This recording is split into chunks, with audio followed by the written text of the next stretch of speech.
He was a guy who never boasted about himself, but he absolutely loved it when other people did. If someone bragged about owning a Koenigsegg, he would instantly get a limited edition car key. If someone claimed they knew an underground crime boss, he would suddenly become that boss's superior. And once a guy said he was a shareholder in a 5-star hotel, our guy went ahead and bought the entire hotel that same day. All this happened because he accidentally awakened a system that turns lies into reality. Whenever the system detected someone bragging around him, whatever that person was boasting about would immediately and perfectly manifest in his life. At first he didn't believe any of it. He thought he was just hallucinating from using too much cheap toilet paper. That was until yesterday on the subway. A kid with bleached hair was showing off. The kid bragged he could pee a stream over 30 feet long against the wind. Then that night when our guy went to the bathroom, he blasted a fist-sized hole right through the toilet bowl. Water sprayed everywhere. He was so shocked he didn't dare close his eyes all night. That's when he knew for sure the system was real. The next evening, his old college class monitor Zach organized a reunion. It was at the Grand Hyatt Hotel downtown. He really did not want to go to this kind of gathering. It had been 3 years since graduation. Some classmates had thriving businesses. The ones not doing as well still had stable government jobs, but his own career had just been a series of letdowns. He couldn't hold down a job, and he was currently unemployed. Going meant he'd probably just get mocked. But Zach called him over and over, saying, "Leo, come on man, we haven't all seen each other in ages. You're the only one missing. You have to come hang out." He couldn't bring himself to say no, so he just gritted his teeth and put on the most decent shirt in his closet for the dinner. The moment he stepped into the private room, a snide voice called out, "Well, look who it is. It's Leo, the top student from our class. I heard you quit your job again. What's going on man, things that rough." The speaker was William. They'd had a rivalry back in college during student council elections, and never really got along. Now William had a safe office job, and loved using that to look down on others. A few other classmates joined in the teasing. "Yeah Leo, why do you change jobs so much? Are you just being too picky? The job market is tough right now. You should be happy with a stable position. Stop jumping around so much." He just forced a smile, and stayed quiet hoping to just get through the meal. Suddenly, Mark slapped the table and shouted for attention. "Guys, I have some huge news for you. Bitcoin skyrocketed again today. It broke $50,000 per coin." "No way, are you serious? That's insane." Classmates immediately crowded around him, their eyes full of envy. Mark lifted his chin proudly and raised his voice. "Of course I'm serious. Back when it was 30 grand a coin, I went all in and bought 10 of them.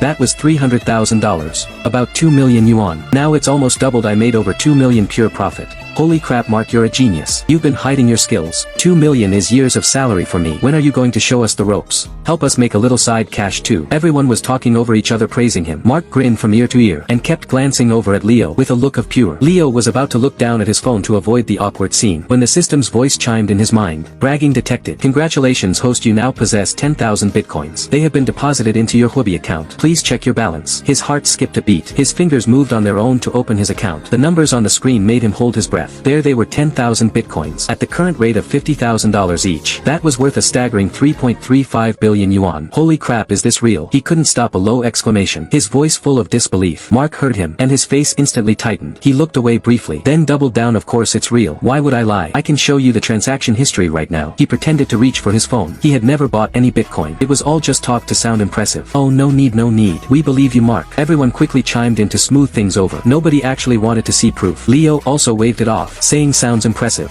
Congratulations man." Just then, monitor Zach came over with his drink. He put a hand on Leo's shoulder, and spoke in a patronizing tone. "Leo, don't take this the wrong way, you have real talent, but you lack patience. Look at me, I joined Huijin International right after graduation. In just 3 years, I made it to marketing director. My base salary is 50,000 a month.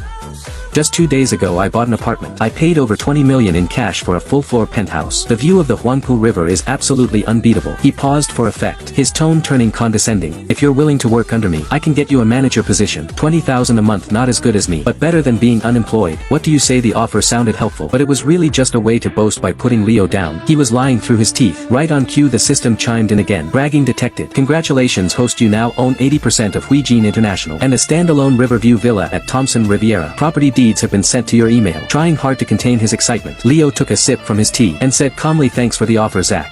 But I'm not really looking for a job right now. I think I'll just relax a bit longer." Not looking, Zach raised an eyebrow, his tone dripping with sarcasm. "Leo, don't take this the wrong way. The job market is terrible. A manager role is a great opportunity. Don't aim too high." A few other classmates nodded in agreement. "Yeah Leo, Zach is trying to help you out. 20,000 a month is pretty good among our class. Don't be ungrateful, just take the offer." Right at that moment, the class-rich kid Simon walked over, arms crossed. He looked down at Leo with an air of superiority. "Leo, my dad just bought me a Koenigsegg. It's a limited edition worth almost 30 million. If you're really that desperate for work, you can be my driver. I'll pay you $30,000 a month with full benefits. A $30 million Koenigsegg. Simon, you're on another level. Following Simon is the way to go. You should say yes right now, Leo. 30,000 is even more than Zach offered. The classmates started egging him on again, their eyes full of envy. Hearing this, Leo just shook his head with a wry smile. The system had already delivered its notification. Bragging detected. Congratulations, host. You now own a Koenigsegg Northeast Limited Edition. The key is now in your pocket. He instinctively reached into his pocket and felt a cool, sleek key. It looked expensive and exclusive. Leo smiled to himself. Just wait, he thought. I'll show you what a real Koenigsegg looks like. I appreciate the offer, Simon, but I really don't need it, he replied calmly. Simon snorted like he'd heard a joke. You don't need it. Leo, are you too proud to be my driver or something? Let me tell you, I'm doing you a favor here. Don't be ungrateful. Yeah, Leo, Simon is giving you a chance. Don't blow it. William added fuel to the fire. 30,000 a month is a lot. You probably don't make that in a year. The mood in the room grew tense. Then Alex, who was sitting to Leo's left, tried to defuse things. Alright guys, come on, we're all here to have a good time. Eat, drink, it's all on me tonight.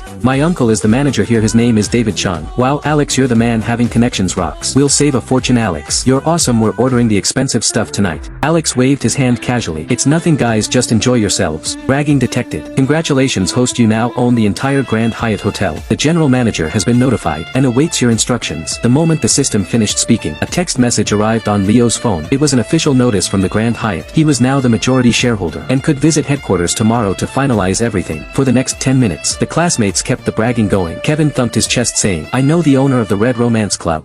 I can book the biggest VIP room anytime. So the system gave Leo full ownership of the club. William bragged about his insane athleticism, saying he could outrun a bus. The system granted Leo peak physical condition. He felt an endless surge of strength. Even the quietest guy, Chris, couldn't resist and boasted he could drink 30 beers without getting drunk. The system gave Leo the ability to never get drunk. Before the meal was even over, Leo had transformed from unemployed to super wealthy. His net worth was nearing Forbes list levels. He owned hotels, clubs, tech companies, luxury cars and mansions. It felt like a dream. After dinner, Alex cheerfully called the server for the bill. My uncle is David John, give us 50% off. The server held the bill, looking very uncomfortable. I'm sorry sir, we don't have a manager named David John here. Are you sure you have the right name? That's impossible, Alex insisted. He's definitely the manager here. Go check again, or I'll file a complaint. Sir, there really isn't. Maybe you could just settle the bill for now. The server looked genuinely distressed. Alex's face turned bright red. He was about to argue more, and a scene was about to erupt in the hotel. Leo stood up and said, forget it. I'll cover this meal.